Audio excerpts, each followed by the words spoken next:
American general who commanded the Southwest Pacific Theater in World War II, who lived from 1880 to 1964. Those two quotes are, the first, Joe, this clearly tells who you are. You, and I quote, "You are remembered for the rules you break."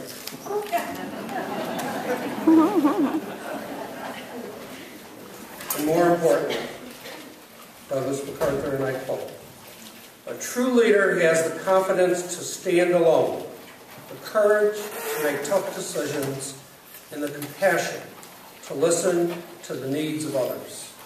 He does not set out to be a leader, but becomes one by the equality of his actions and the integrity of his intent." This clearly is who Joseph Polisena is. So it is with my pleasure that I introduce to you for his third term as your mayor, the fourth mayor of the city and town of Johnston, Mayor Joseph Polisena.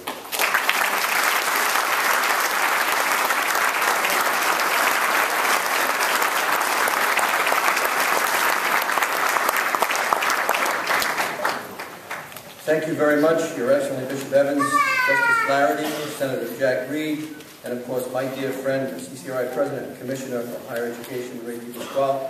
Governor Chafee, thank you so much for being here tonight. It means a lot to all of us here in Johnston.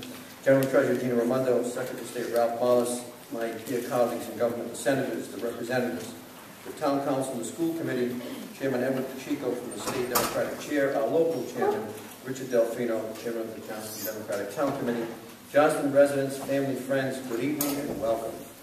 As I take the oath of office this evening, I'm once again deeply honored to stand before you as your mayor. You know, a little over 40 years ago, and I may be dating myself, class of 72, I practiced our graduation march on this very stage, to receive my high school diploma, never thinking that I would have the honor of standing here before you and taking the oath of office of mayor in a town which I love so much. As I begin my third year as your mayor, my third term as your mayor, I want to reflect on the past 6 years of my administration.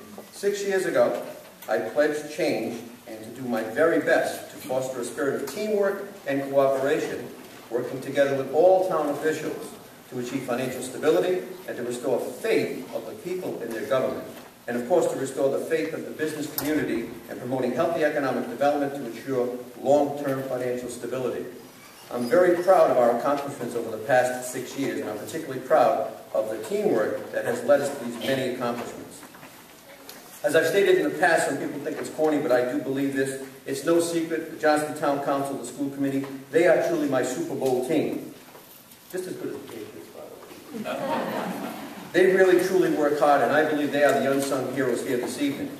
And we want to welcome a new member this evening, and that's Councilman Anthony Verrado. Anthony, welcome. We look forward to working with you, and as I said, it will be fun. Anyway. To the school committee, thank you for working closely with me. We work close together, and once again, I want to say it publicly, I want to reinforce my commitment to public education in this town. I will continue, and I do mean continue to support public education. You have my unwavering support. I will always be there for you. Teamwork, however, does not begin and end with elected officials. I'm honored to work with extremely proud to work with my department heads, the men and women who work very hard, as well as the town employees. They work extremely hard for us every day. They're in attendance this evening, so please join me in giving them a great round of applause.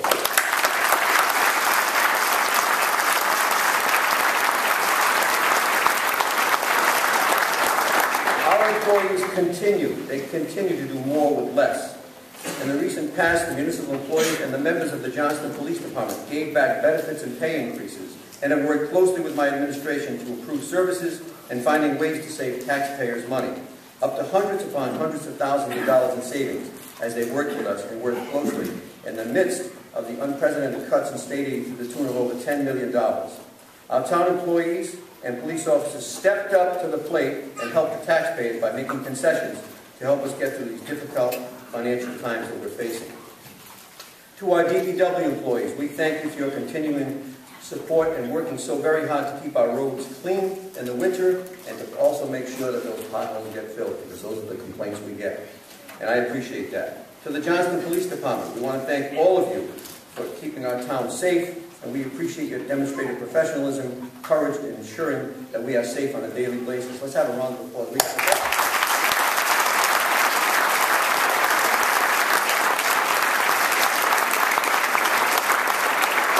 I must tell you, ladies and gentlemen, we have a Herculean task ahead of us, and that is fixing our severely unfunded pension liability.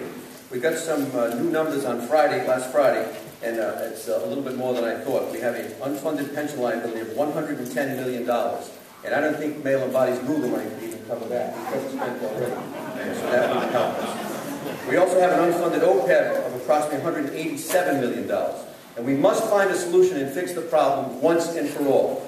No more Band-Aid approaches, no more kicking the can down the road and letting the next mayor deal with it. We must take bold action. We must ensure that the pension fund is sustainable for the taxpayers, and we must ensure that there will be a pension for those men and women who will be depending on it upon retirement.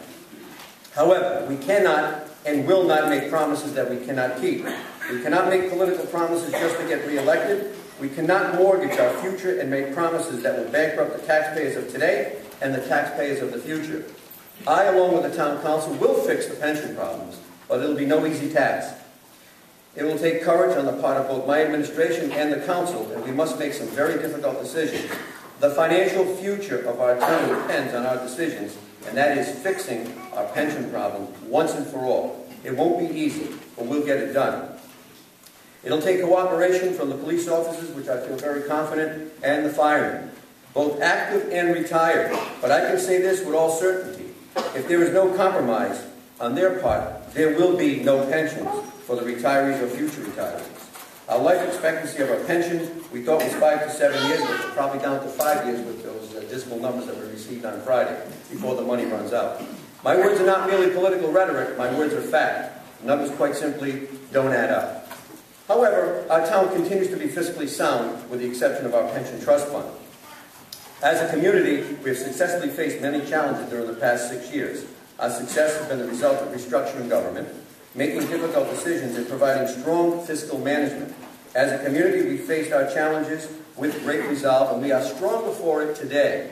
Just look around our town. Johnston's a thriving community with a record number of new businesses, which I'll mention in a moment.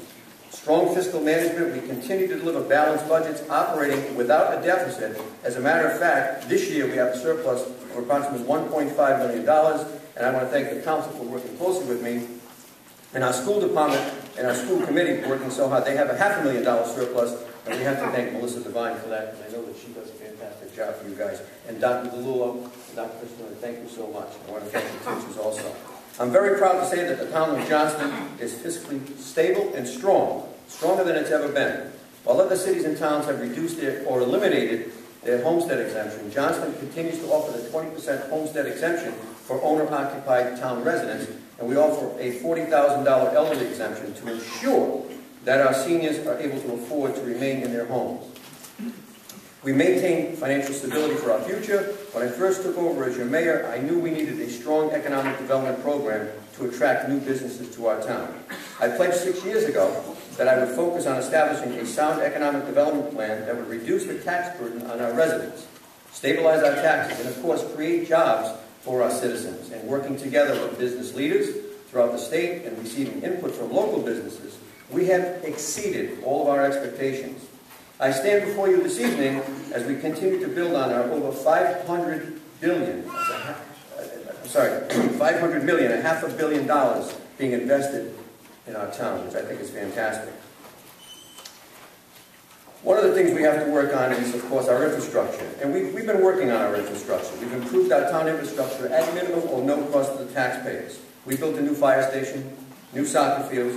We repaired the Mill Street Bridge, damaged during a storm by financial dollars. And I want to thank you, Senator Reid, because you were out front along with Senator Whitehouse and Congressman Lincoln. Thank you very much. We have a fantastic Washington delegation. Without you guys, we wouldn't be able to do it. So thank you.